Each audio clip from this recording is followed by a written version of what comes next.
Assalamualaikum warahmatullahi wabarakatuh.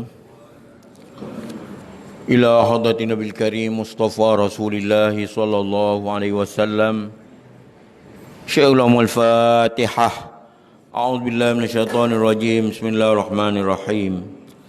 Alhamdulillahi rabbil alamin. Arrahmanir rahim. Maliki yaumiddin. Iyyaka na'budu wa iyyaka nasta'in. Ihdinas siratal mustaqim. Siratal ladzina an'amta 'alaihim ghairil maghdubi 'alaihim waladdallin. Amin. Nahmadu wa nasta'in wa nastaghfiruh wa na'udzu billahi min shururi anfusina wa min sayyiati a'malina. Man yahdihillahu fala mudhillalah wa man yudlil fala hadiyalah. Nashhadu an la ilaha illallah wahdahu la syarika lah wa asyhadu anna Muhammadan 'abduhu wa rasuluh. Subhanaka la ilma lana illa ma 'allamtana innaka antal alimul hakim. Allahumma iftah alaina hikmataka wanshur alaina min khazaini rahmatika ya arhamar rahimin. Yang dihormati ahli jawatan kuasa surau An-Nur, seterusnya para hadirin hadirat yang dihormati sekalian. Alhamdulillah, dengan izin Allah SWT serta taufik dayanya dapat kita bertemu kembali dalam pelajaran tafsir Al-Quranul Karim dalam suratul Anbiya, iaitu ayat yang ke-30, ya. Jadi sambungan pelajaran kita pada pagi ini, saya bacakan dahulu firman Allah Taala ayat 30 dalam suratul Anbiya. A'udzubillahi minasyaitonir rajim. Awalam yaral ladzina kafaru anna as-samawati wal arda kanata ratqan fafataqnahuma waja'alna minal ma'i kulla syai'in hayy afala yu'minun. وَجَعَلْنَا فِي الْأَرْضِ رَوَاسِيَ أَن تَمِيدَ بِهِمْ وَجَعَلْنَا فِيهَا فِجَاجًا سُبُلًا لَعَلَّهُمْ يَهْتَدُونَ وَجَعَلْنَا السَّمَاءَ سَقْفًا مَحْفُوظًا وهم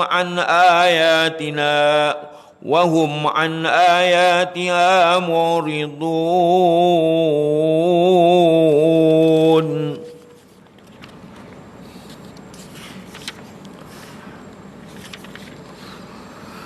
وهو الذي خلق الليل والنهار والشمس والقمر كل في فلك يسبحون. وما جعلنا لبشر من قبلك الخلد أفإن مت فهم الخالدون.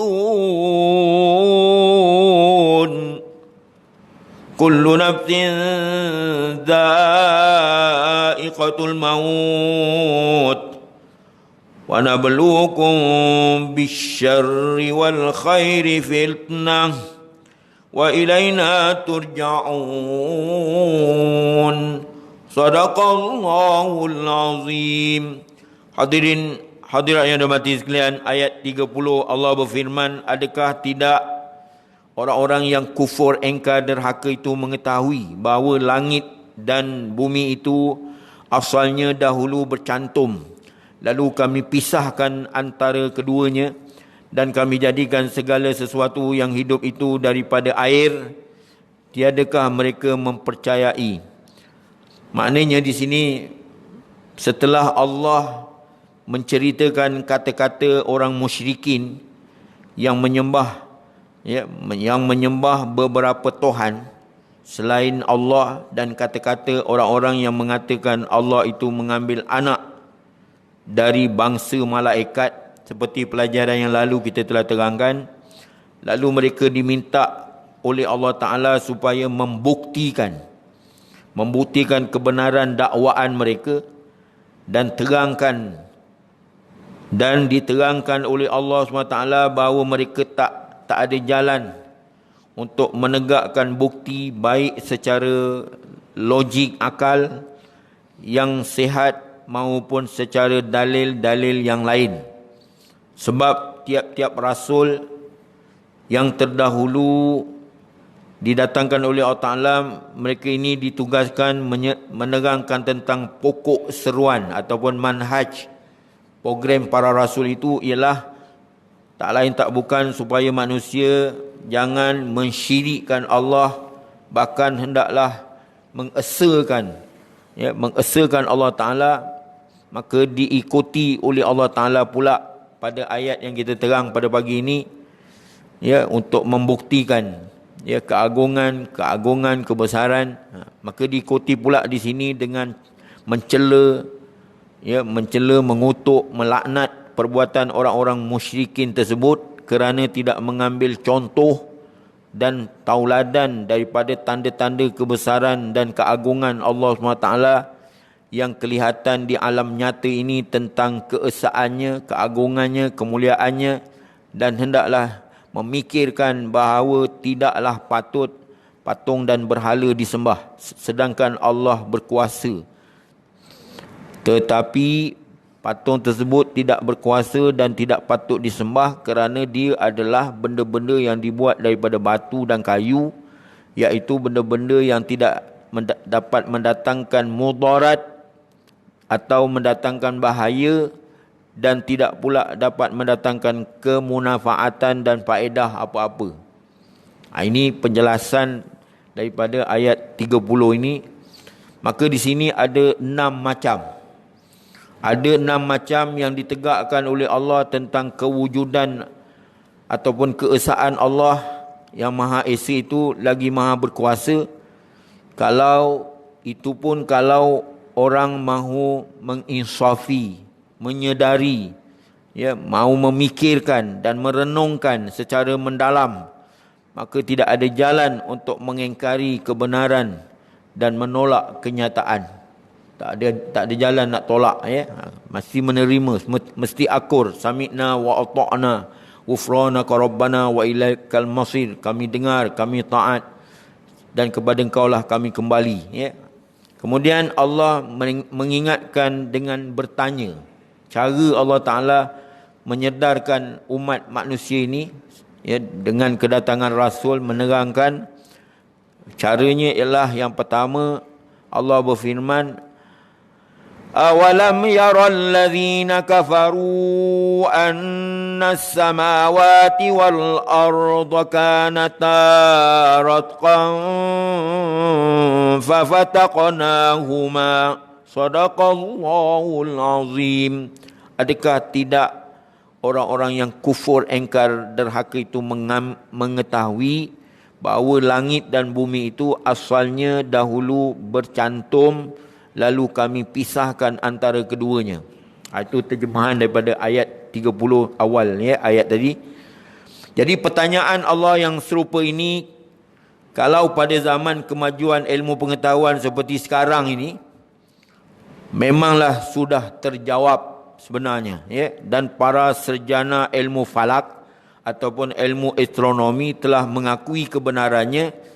Mereka sudah pun menetapkan bahawa matahari itu dahulunya merupakan bola-bola api yang beredar di atas pasaknya ataupun di atas paksinya dalam tempoh bermilion-milion tahun. Bermilion-milion tahun, dan semasa dalam peredarannya yang sangat jauh dan cepat itulah terpisah bumi yang kita diami ini, dan termasuklah juga lain-lain bumi yang merupakan bintang-bintang beredar yang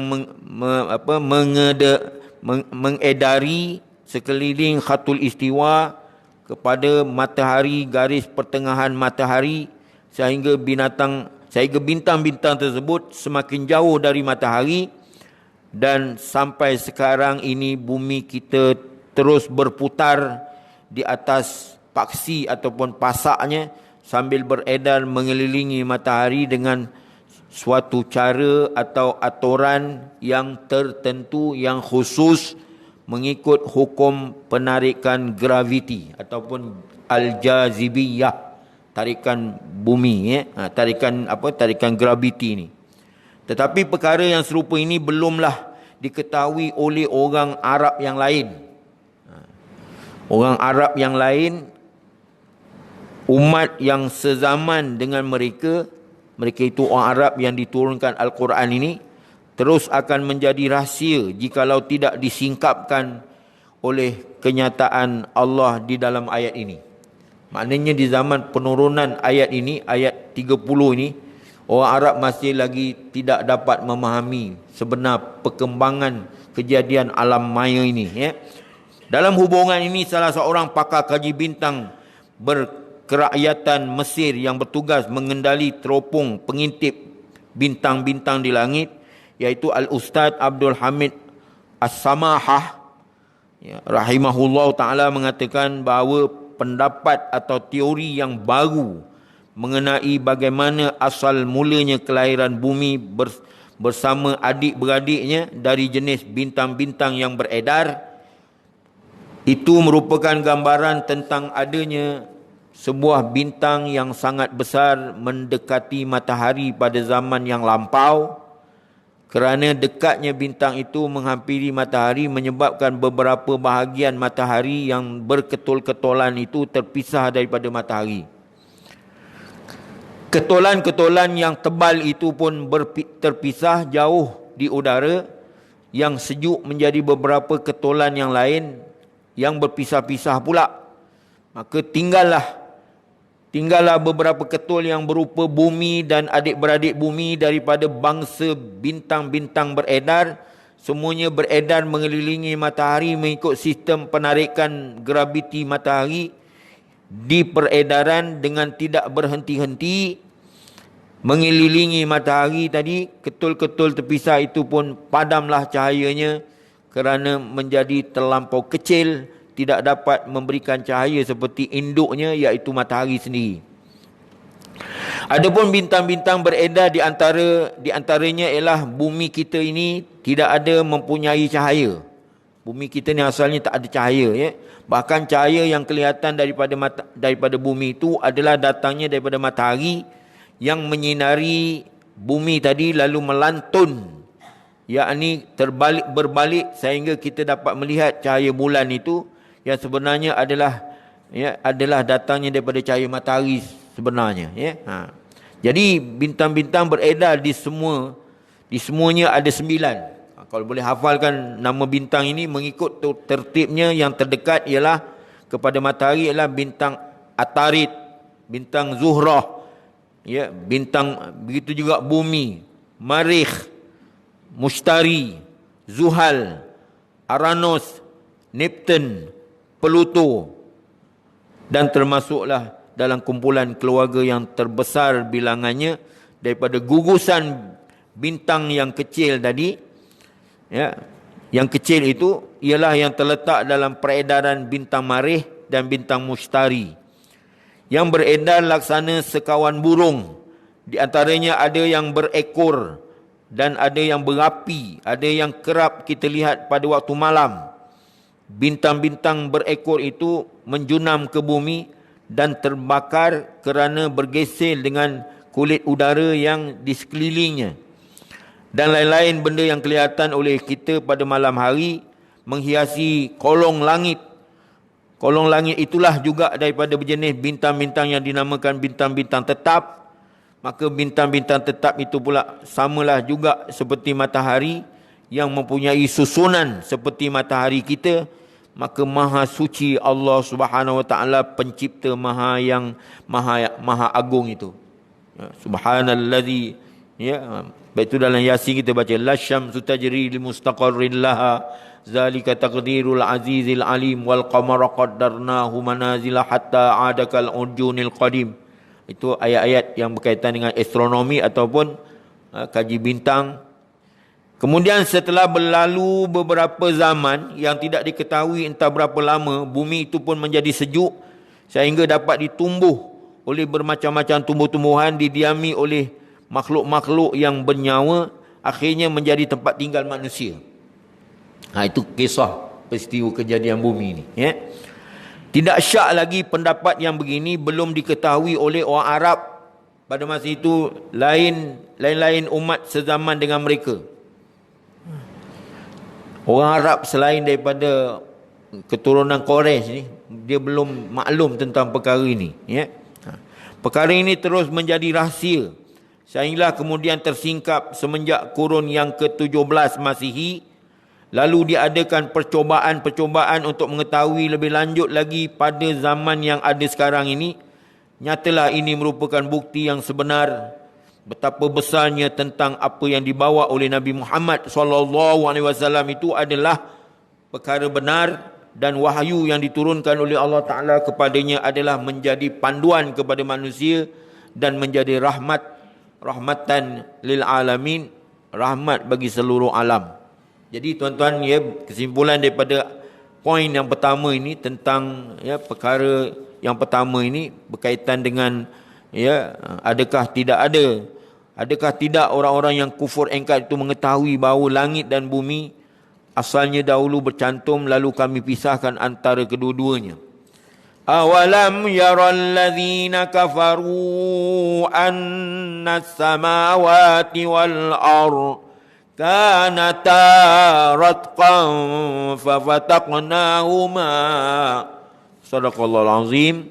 Kesimpulannya tuan-tuan, akal manusia adalah, tengok ya, ini berbalik pada akal manusia yang dijadikan oleh Allah Ta'ala dan diciptakan oleh Allah Ta'ala, akal pemikiran melalui otak yang dia ada dalam kepala kita, kepada kepala kita semua ni. Dalamnya ada otak, dan otak itu berfungsi sebagai berfikir. Jadi akal manusia adalah bersedia untuk mempelajari keajaiban alam yang ada ini dan mempelajari perjalanan bintang-bintang tetap dan bintang-bintang beredar mengikut sistem penarikan dan sunnatullah, perjalanan ataupun ciptaan aturan Allah SWT yang tidak berubah dan tidak berganti. La tabdila li kalimatillah, kan, iaitu telah diatur oleh Allah SWT yang maha bijaksana. Jadi kalau dari segi kejadian kita kata kita mengesakan Allah Ta'ala tentang kejadian alam, tapi dari segi perjalanan alam, pentadbiran alam diuruskan oleh Allah Ta'ala, dinamakan mengesakan Allah Ta'ala dari aspek pentadbiran alam. Ada kejadian alam, ada pentadbiran alam. Jadi adapun yang menunjukkan kepada kita semua ini ialah Nabi Muhammad SAW, Nabi Khatamun Nubuwah, Nabi penutup, sedangkan kaumnya serta umat-umat yang sezaman dengan mereka sedikit pun tidak mengetahui. Di persekitaran orang Arab pada masa itu tak tahu tentang perkembangan pemikiran ini, dan pengetahuan mengenai perkara ini adalah menerusi wahyu Allah yang diturunkan kepadanya, kepada Nabi Muhammad SAW. Jadi ini poin pertama dalam menegakkan kebenaran tentang kewujudan Allah, keagungan Allah, betapa maha cipta Allah, maha pencipta. Jadi kita pergi pada poin yang kedua. Wa ja'alna minal ma'i kulla syai'in hayy. Dan kami jadikan segala sesuatu yang hidup itu daripada air. Ini air, ya, yang ada di depan saya ni, air dalam botol ke, air yang kita tadah ke, ya. Allah menjadikan segala hidupan-hidupan, sama ada manusia itu sendiri maupun binatang, asalnya adalah daripada air dan bahan-bahan yang mengandungi zat air juga. Walaupun kita tahu bahawa Nabi Adam berasal daripada tanah. Kullukum min Adam wa Adam min turab. Ya, itu merujuk pada hadis Nabi. Jadi bandingan ayat ini samalah dengan ayat 45 surah An-Nur yang berbunyi, kalau kita buka dalam surah An-Nur ada ayat yang serupa dengan waja'alna minal ma'i kulla syai'in hayy ini. Wallahu khalaqa kulla dabbatin mimma. Dan Allah menjadikan segala makhluk yang melata di muka bumi daripada air. Jadi ada pengkhususan ayat yang lain dalam suatu Nur menyebut kejadian binatang yang melata di muka bumi ini semuanya berasal daripada air. Begitu juga benda-benda yang tumbuh seperti pohon-pohon kayu dan tumbuh-tumbuhan terjadi daripada air. Kata seorang mufassir bernama Qatadah rahimahullah ta'ala, Allah menjadikan segala makhluk yang hidup itu dimaksudkan ialah haiwan dan tumbuh-tumbuhan berasal dari air. Bukan, dia tak sebut kata manusia. Pasal manusia berasal daripada tanah. Ya, tapi kalau yang lain-lain tu, tumbuh-tumbuhan, binatang-binatang berasal daripada air. Ada pula para sarjana yang mengatakan semua binatang asal mulanya dari dalam laut. Maka burung-burung yang terbang dan binatang-binatang yang melata serta binatang-binatang di darat itu asalnya dari laut. Kemudian binatang-binatang itu apabila telah naik ke darat, lama-kelamaan bertabiat atau berperangai menjadi binatang darat dan menjadi pula bermacam-macam jenis, yang mana para sarjana tersebut dikatakan mempunyai banyak bukti mengenai dakwaan ini. Afala yu'minun, tidaklah mereka percaya? Tidakkah mereka itu percaya? Allah Ta'ala templak lagi, ya.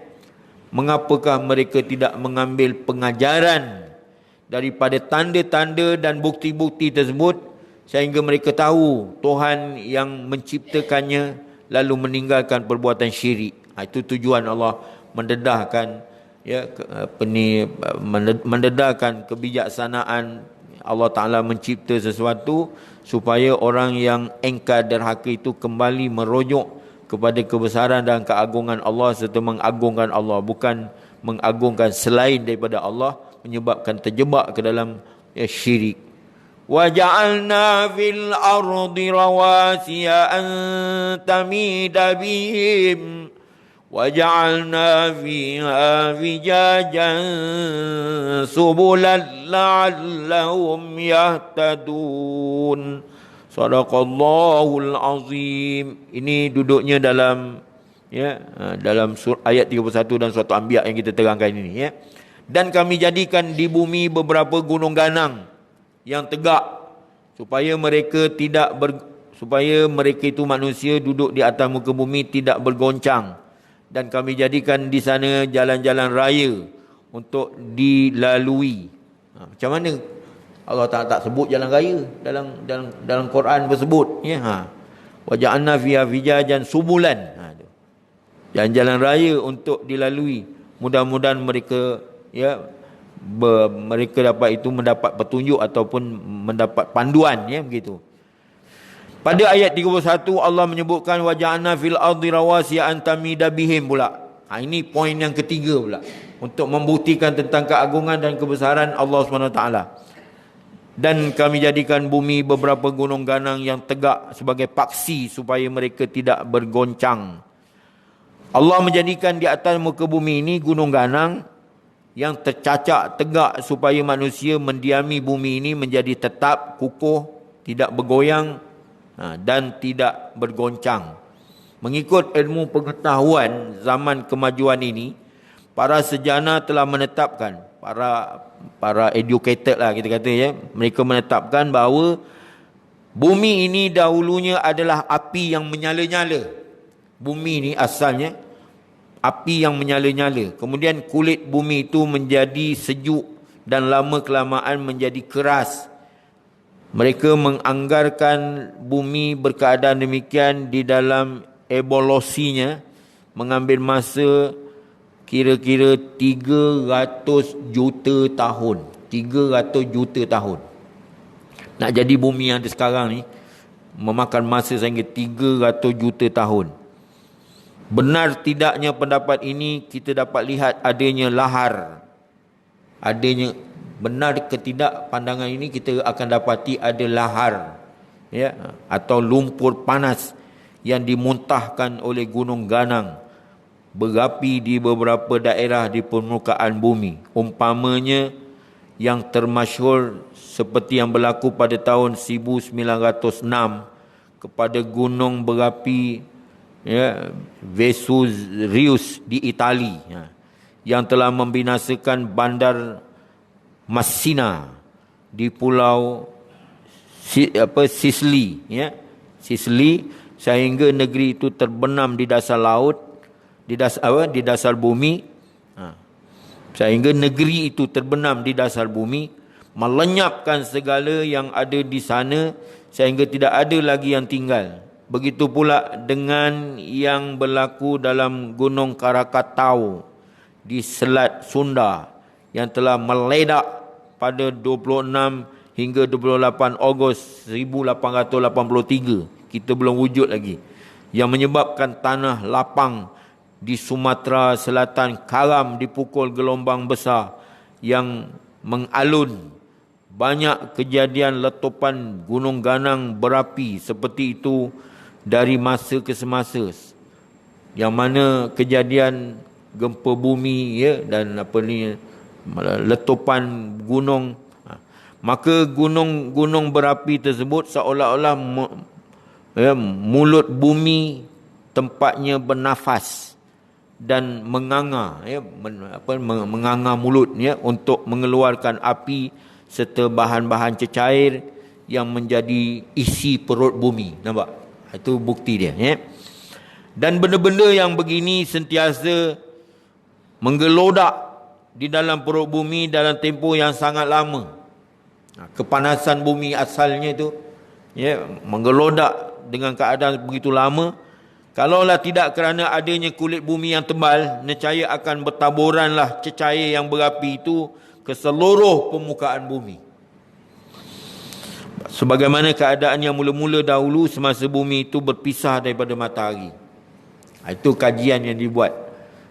Nyatalah di sini bahawa gunung ganang tersebut merupakan dinding yang teguh.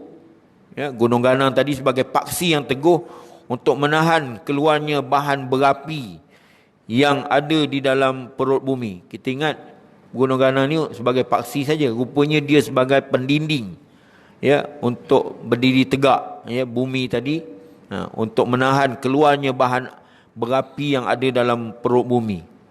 Ini bahagian gunung ganang ni bahagian yang tebal ya. Kalau tidak ada gunung ganang itu, tentulah akan terbuka permukaan bumi dan bahan-bahan cecair yang berapi itu akan meronta keluar memenuhi bahagian luarnya dan akan bergegar dengan kegoncangan yang tidak berhenti-henti. Bermakna gunung ganang itulah sebagai pendinding yang teguh agar manusia yang mendiami muka bumi ini tidak tergoncang dan memantapkan hidupnya. Untuk lebih jelas lagi, kita serahkan perkara ini kepada kekuasaan Allah. Semuanya dengan izin Allah. Inilah mukjizat yang dapat diterangkan oleh ayat-ayat Al-Quran sebelum Nabi Muhammad SAW dan kaumnya serta umat-umat sezaman dengan mereka itu tidak pun tahu tentang tanda-tanda alam yang masih menjadi rahsia kepada mereka. Tetapi sekarang telah diakui kebenarannya oleh kemajuan ilmu pengetahuan. Seterusnya memahami pula apa yang ada di luar dan di dalam perut bumi. Itu poin yang ketiga. Allah Ta'ala satu-satu Allah Ta'ala dedahkan. Supaya jangan ada berlaku syirik dalam kehidupan manusia. Mengelakkan daripada manusia itu mensyirik Allah, kerana Allah itu Maha Pencipta, Maha Agung atas dasar kebijaksanaan Allah. Atas dasar kebijaksanaan Allah menjadikan sesuatu yang tak pernah wujud. Macam itu. Perkara yang keempat pula. وَجَعَلْنَا فِيهَا فِجَاجًا سُبُلًا لَعَلَّهُمْ يَهْتَدُونَ. Dan kami jadikan di sana jalan-jalan raya untuk dilalui. Mudah-mudahan mereka terpandu. Jalan raya ni memandu manusia ke arah perjalanan yang ya, tenang, aman, damai ya. Allah menjadikan beberapa banyak jalan raya yang bersempang siur di muka bumi. Tengok dalam peta-peta ya. Sekarang lagi ada ada sistem perjalanan ya, dan berliku-liku di antara gunung ganang dan lembah supaya dapat dilalui oleh manusia dari satu negeri ke satu negeri dan dari satu daerah ke daerah yang lain. Diharapkan dengan demikian dapatlah manusia menjalankan urusan hidup mereka dengan senang, aman, damai dan mudah. Begitu je itu poin yang keempat. Cuba tengok poin yang kelima pula. Itu tentang jalan raya betapa Allah Ta'ala menciptakan. Kadang-kadang pekan ni pun susunan pekan-pekan yang ada di jalan yang kita lalui kadang-kadang. Selepas daripada beberapa kilometer kita dapati ada RNR, kemudian beberapa kilometer kita jalan ke depan lagi ada bandar. Ini semua sistem Allah Ta'ala meletakkan kedudukan itu ya. Begitu cantik, elok ya. Tak ada mendedahkan kita kepada perjalanan yang begitu jauh sehingga kita tidak sampai pada matlamat yang dituju ya.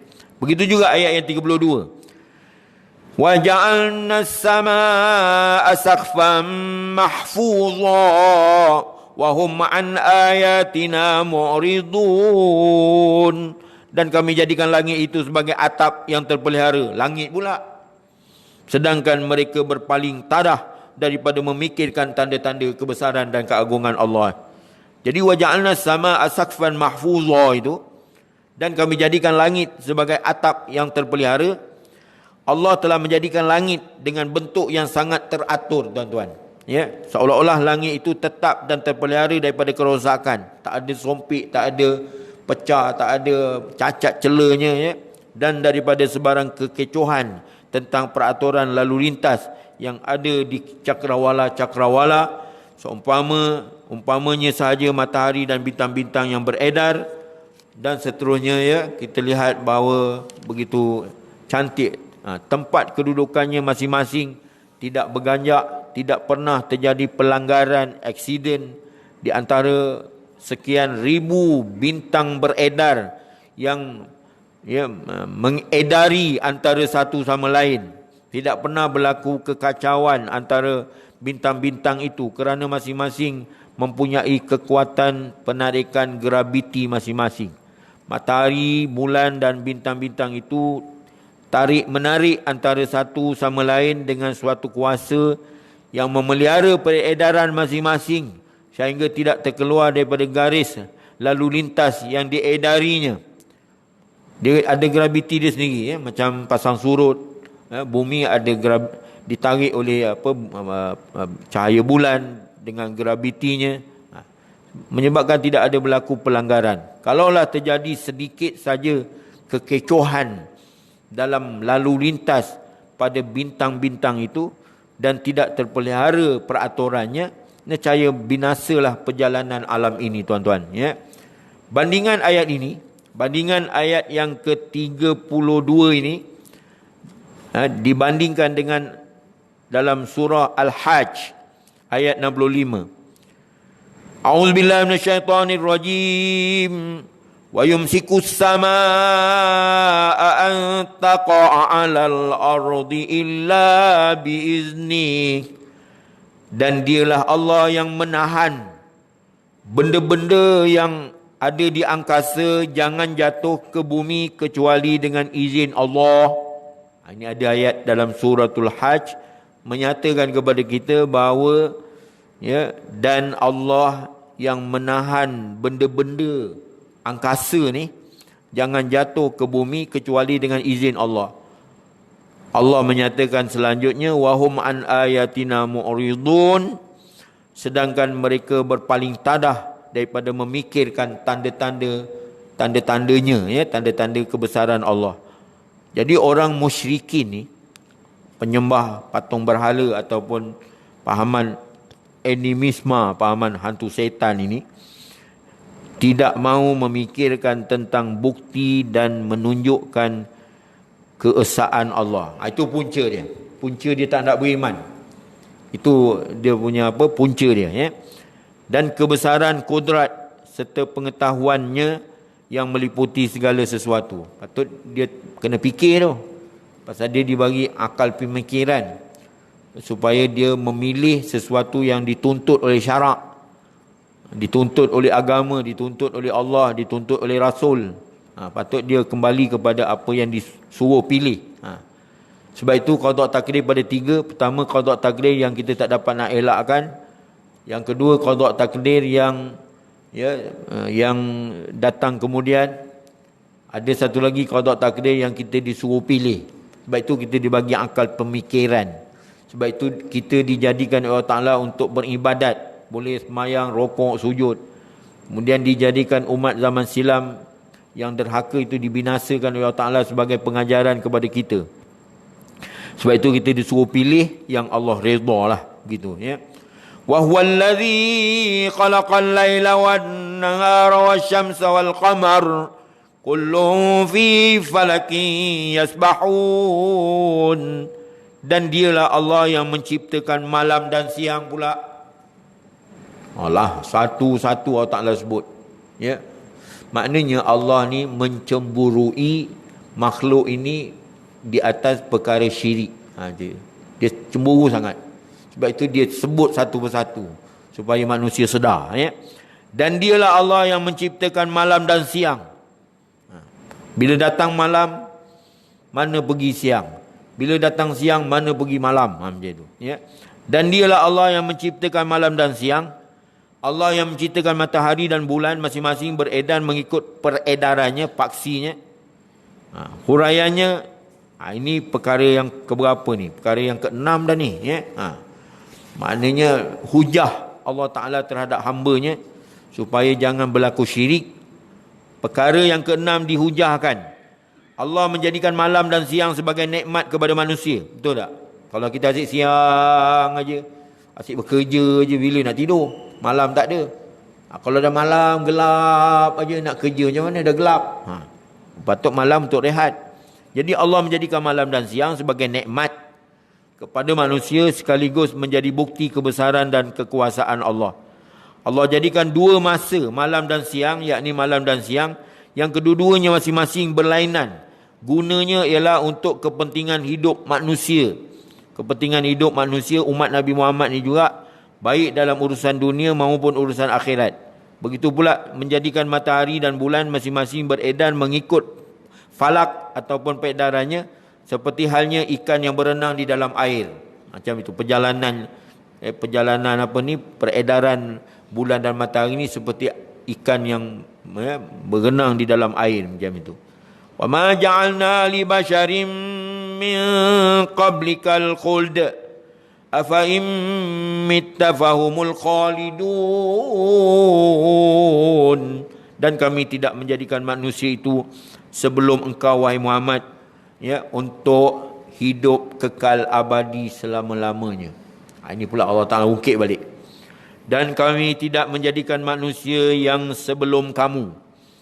Apa dia? Kaum Ad, kaum Samud, kaum Bani Israel, kaum-kaum yang zaman silam, ya. Mereka itu untuk hidup kekal selama-lamanya.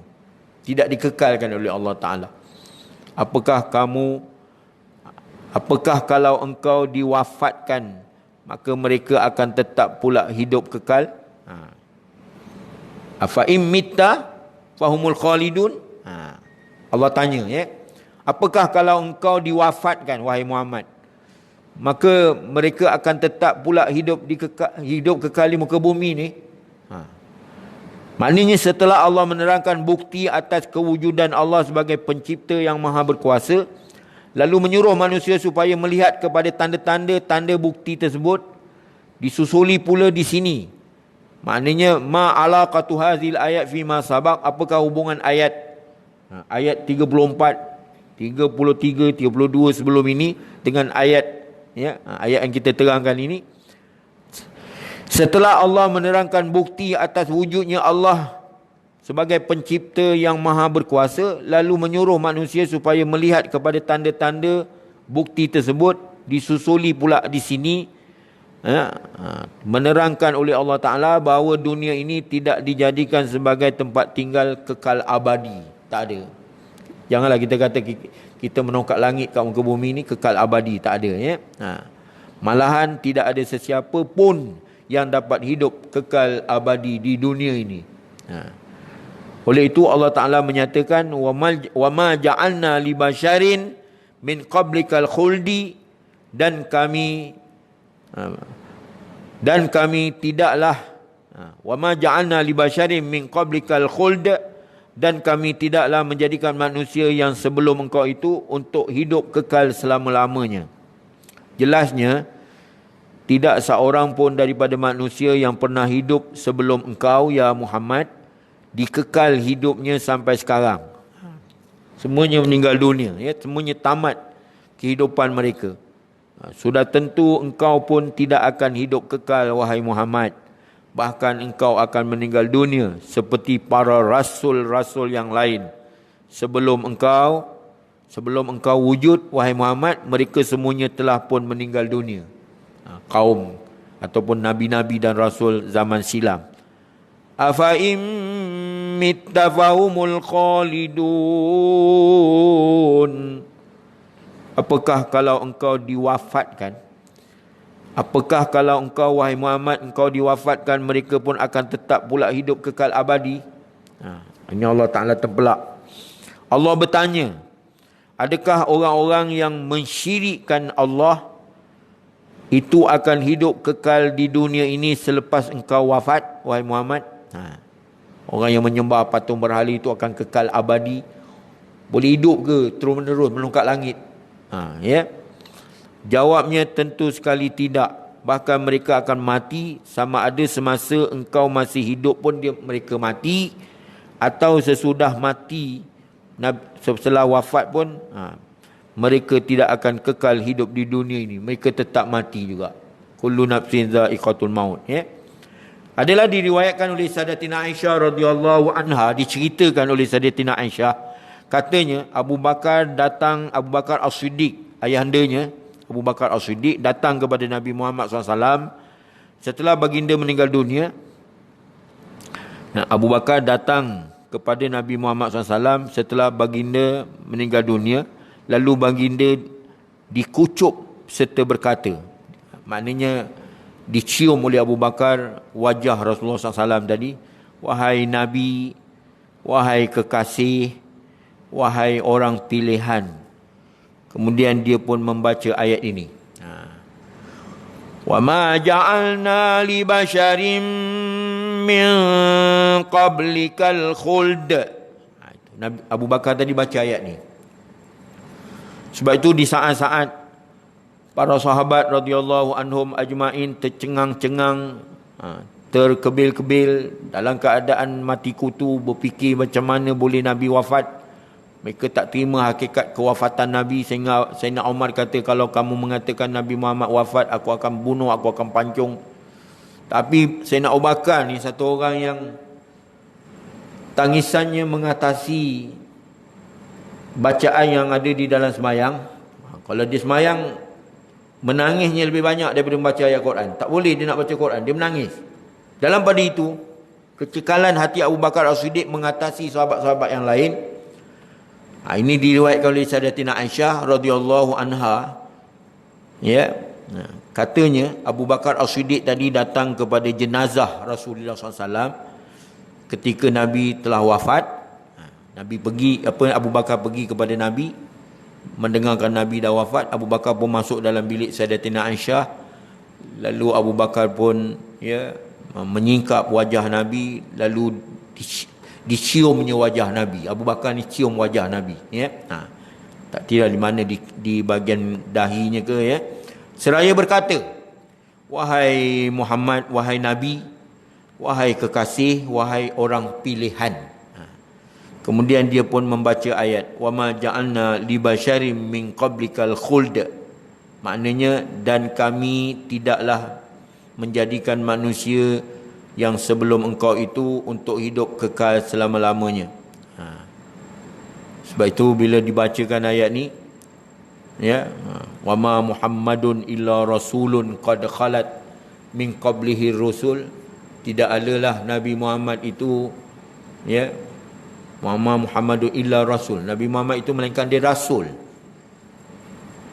Qad khalat min qablihi rusul, telah terdahulu sebelum Muhammad kewafatan beberapa nabi-nabi. Nabi Musa, Nabi Isa, Nabi Nuh, Adam, Idris, semua meninggal dunia, wafat. Tak ada kekal di muka bumi menongkat langit, tak ada. Mereka akhirnya mati. Jadi bila dengar macam itu, terus Sayyidina Umar tadi tersembam, tersungkur, pengsan. Dia tak pernah dengar. Bukan dia tak pernah dengar, dia baca ayat tu, tapi dia tak sangkalah peristiwa itu berlaku ke atas Nabi Muhammad, iaitu kewafatan Nabi Muhammad. Sebab itu Allah Ta'ala berfirman, kullu nafsin dha'iqatul maut wa nabluukum bisyarri wal khairi fitnah wa ilaina turja'un.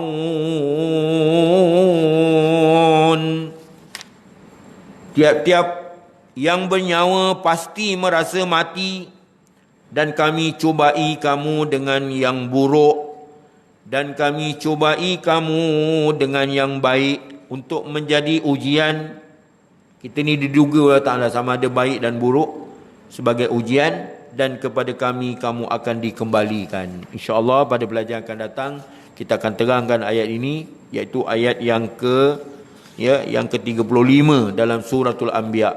Jadi kita tangguhkan dahulu sehingga kita bertemu kembali pada pelajaran yang akan datang. Mohon ampun dan maaf. Wabillahi taufiq wal hidayah. Wassalamualaikum warahmatullahi wabarakatuh. Bismillahirrahmanirrahim.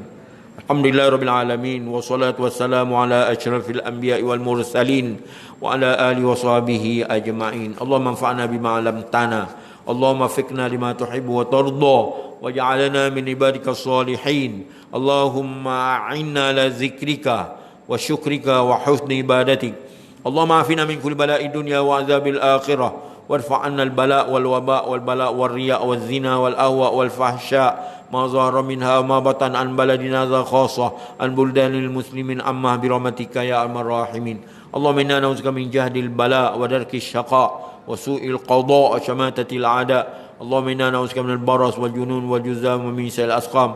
ربنا عليك توكلنا وإليك أنبنا وإليك المصير. سبحان الله بحمده سبحانك اللهم وبحمدك نشهد أن لا إله إلا أنت نستغفرك ونتوب إليك. بسم الله الرحمن الرحيم والعصر إن الإنسان لفي خسر إلا الذين آمنوا وعملوا الصالحات وتواصوا بالحق وتواصوا بالصبر. صلى الله على محمد وعلى آله وصحبه وسلم. الحمد لله رب العالمين. تقبل الله منكم. صلى الله على محمد.